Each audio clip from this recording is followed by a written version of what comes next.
मेरे घर में एक बहुत भयानक घटना हुई। मेरे पापा उस टाइम बहरीन में रहते थे और उनको ब्रेन ट्यूमर हो गया और ब्रेन ट्यूमर इतना खतरनाक रूप ले लिया कि उस टाइम उनको ऑपरेशन कराना और बचाना बहुत मुश्किल था। उनका ट्यूमर जो है सिर में ही फट गया और फटने की वजह से मेरे पापा का बचना नामुमकिन, इसलिए मेरे पापा को आज भी वो संभाल के रखा है। हम परमेश्वर का धन्यवाद करते हैं।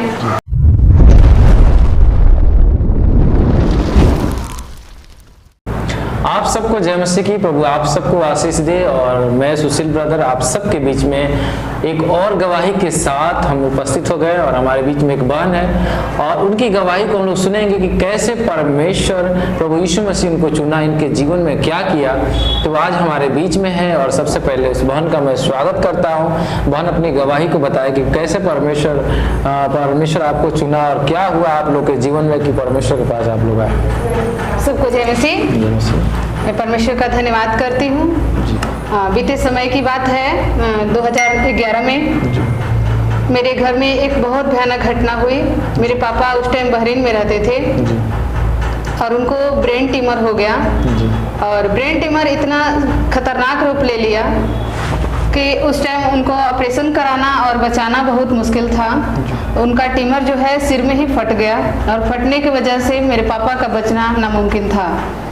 उस समय मेरे पापा को बहुत मुश्किल से बचाया गया और 25 दिन तक मेरे पापा बेहोशी हालत में रहे और उसके बाद ऑपरेशन के द्वारा दिमाग से सारा मवाद निकाला गया और जो बेड का जो रुई होता है उस बेड में बांध कर मेरे पापा को बहरीन से दिल्ली और दिल्ली से मेरे गांव तक घर तक लेके आया गया और उनका ऐसा हालत था कि वो उठ नहीं पा रहे थे, अपने बेड से अपने आप को संभाल नहीं पा रहे थे। उनको लेके आने के लिए वहाँ से वो लोग एक स्टाफ भी दिया, अपना एक लेडीज स्टाफ वहाँ से आई और वो दिल्ली तक उन्हें छोड़ी और मेरे हस्बैंड वहाँ से लेके मेरे घर तक आए। ऐसे सिचुएशन को हम लोगों ने देखा, लेकिन हम लोग उस टाइम पूजा पाठ करते थे। हमारे घर में पुराने रीति रिवाज के अनुसार जो काम होता था वो किया गया, लेकिन उस टाइम मेरे पापा के जीवन में कोई बदलाव नहीं आया, उनकी स्थिति में कोई बदलाव नहीं आया।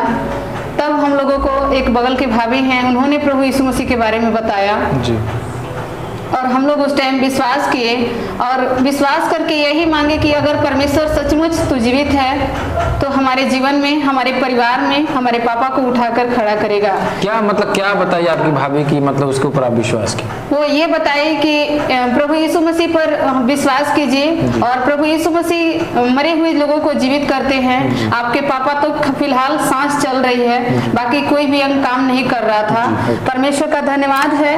और उस समय में हम लोगों ने जब विश्वास किया तो रोज प्रतिदिन जो व्यक्ति उठकर सोए उनको चम्मच से पानी दिला रहा था, वो पानी भी अंदर नहीं जा रहा था। उस व्यक्ति को रोज प्रतिदिन प्रार्थना के द्वारा जो कुछ दिलाने लगा, उनके पूरे बॉडी में प्रार्थना करके तेल लगाया जा रहा था। परमेश्वर धीरे धीरे उनके जीवन में सुधार किया और परमेश्वर का दया है कि 15 दिन के अंदर मेरे पापा ने अपने हाथ से मंगवाकर रोटी और चिकन बनाकर दिलाया और परमेश्वर की दया है, उन्होंने पहली बार अपने मुंह में वो रोटी और चिकन खाया हमारे घर में।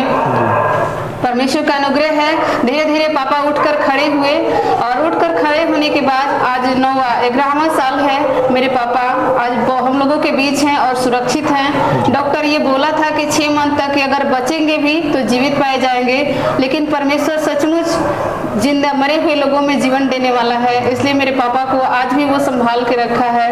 हम परमेश्वर का धन्यवाद करते हैं और सच में परमेश्वर हमारे जीवन में बहुत बड़े काम किया। उसके बाद मैं अपने ससुराल में थी, मेरे ससुराल में कोई विश्वास नहीं करता था, लेकिन मैं परमेश्वर का धन्यवाद करती हूँ। मेरे परमेश्वर ने मुझे एक बेटे से आशीषित किया और उस बेटे के समय मैंने अपने जीवन में दर्शन देखा। जब मेरा बेटा उस टाइम दिमागी बुखार से जूझ रहा था तो मैं डर गई थी। मेरे घर के लोग मुझ पे ब्लेम लगा रहे थे कि तुमने जब से अपने मैके में जाकर यीशु मसीह के नाम को जाना है और उस पर विश्वास किया है, तब से ये समस्या हो रहा है। लेकिन मैंने उस सारे बातों को नजरअंदाज किया और प्रभु के सामने रात के 12 बजे को मैंने फूट फूट कर रोया। तब मेरे जीवन में एक बहुत बड़ी चमत्कार परमेश्वर ने किया। उसने मुझे अपने शब्दों के द्वारा, और वो शब्द बवंडर के समान था, मैं बहुत ज्यादा डर गई उस शब्द को सुनकर, लेकिन प्रभु ने मुझे एक शब्दों में कहा, तेरा विश्वास इस समय कहाँ है।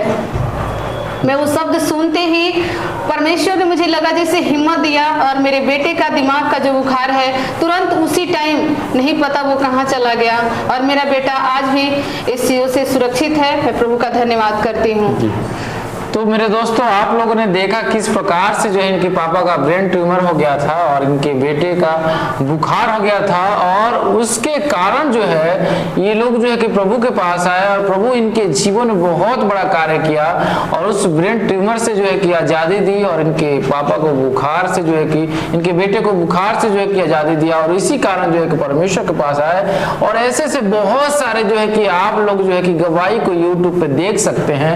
और मेरे प्रियो, मैं आपसे एक बार जरूर कहूंगा कि इनका मानना है कि परमेश्वर बहुत बड़े बड़े कार्य कर सकता है। अगर आपको भी थोड़ा सा भी लग रहा है कि प्रभु यीशु मसीह ऐसा काम कर सकता है, तो आप लोग भी जो एक बार विश्वास करें और देखें कि क्या परमेश्वर सचमुच काम करता है कि नहीं करता। क्योंकि प्रभु का वचन कहता है, हे बोझ से दबे हुए लोगों, मेरे पास आओ, मैं तुम्हें विश्राम दूंगा। अगर आपको लग रहा है तो मेरे प्रिय, प्रभु का वचन कहता है कि चाहे किसी भी बोझ से आप दबे हुए लोग हो, आप प्रभु के पास आए, प्रभु आपको जरूर विश्राम देगा, उस बोझ से आराम देगा और आपके जीवन में बहुत सारी आशीष को देगा। मेरे प्रियो, मैं फिर मिलूंगा एक नए वीडियो के साथ। तब तक आप सबको जय मसीह की।